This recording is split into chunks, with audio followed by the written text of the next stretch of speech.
Let's bring in retired four-star General Barry McCaffrey now. He's an NBC News military analyst. General, we appreciate you being here today.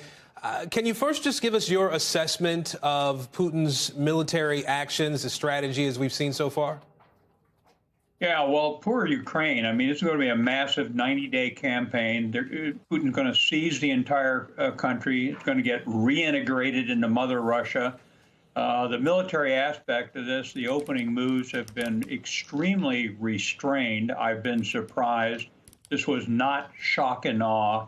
They haven't yet gone after all the government command and control centers, downtown urban areas. They have looked to me like they're crossing the border out of Belarus relatively unopposed. So what we're looking at next is what will happen to the 50% of the Ukrainian armed forces that are dug in World War I trenches along the line of contact facing these two separatist regimes. Russians are bringing in 110 battalion combat teams, heavy on armor, self-propelled artillery, attack helicopters, attack aviation. The Ukrainians have almost no air defense. They have very little Air Force, 125 aircraft. Will they surround these Ukrainian military units and cause them to surrender, or will they fight? The jury's out. Yeah. I think one comment on the larger picture is, what's NATO going to do? And I've been surprised at the restrained response of NATO, no sense of whether they're calling up the rapid reaction force.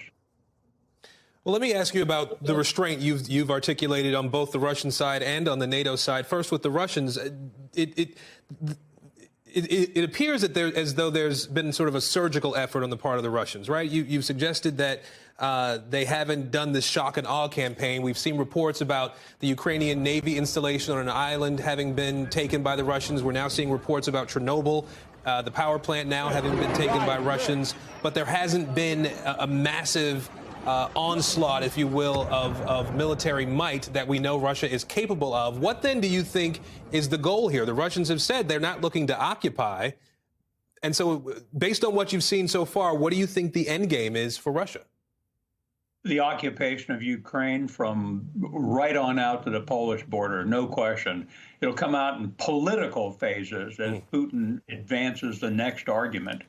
But again, it's been very surprising to me. There wasn't a much more massive immediate strike on all aspects of the Ukrainian military establishment, the government itself.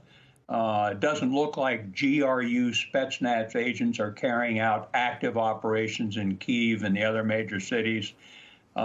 It's not clear to me that there's been almost any fighting on the northern frontier with Belarus.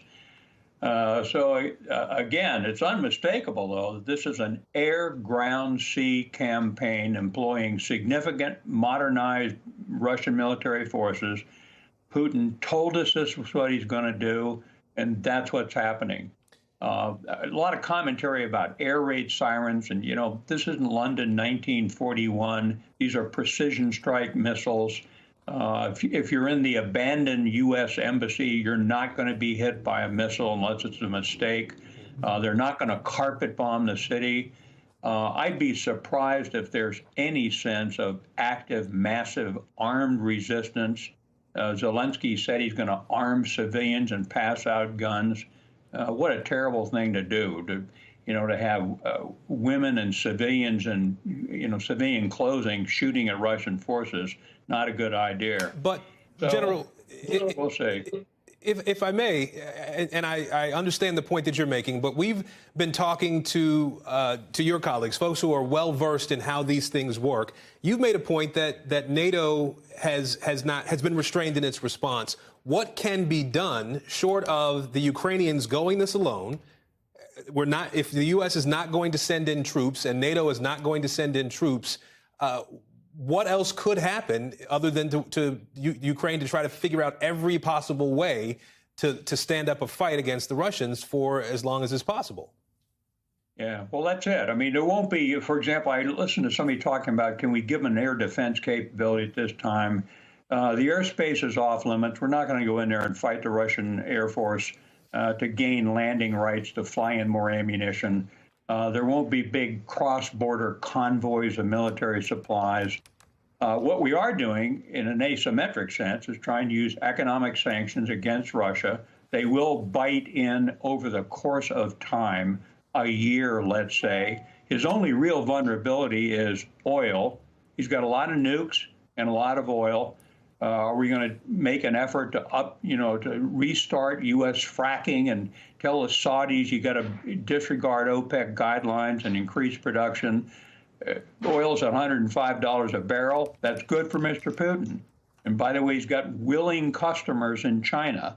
And the Europeans are going to be very reluctant in the middle of the winter to turn off Russian energy supplies.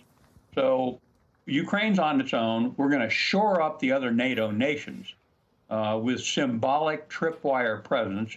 A parachute infantry battalion out of the 173rd Airborne is now landing in the Baltic states. Putin will say to himself, if I attack the Baltic states from hour one, I've got to fight U.S. soldiers. He won't want to do that. But Ukraine's on its own, and I'm waiting to see what will NATO do. Will they come together and take a strong political stance in the rest of the 30 NATO nations?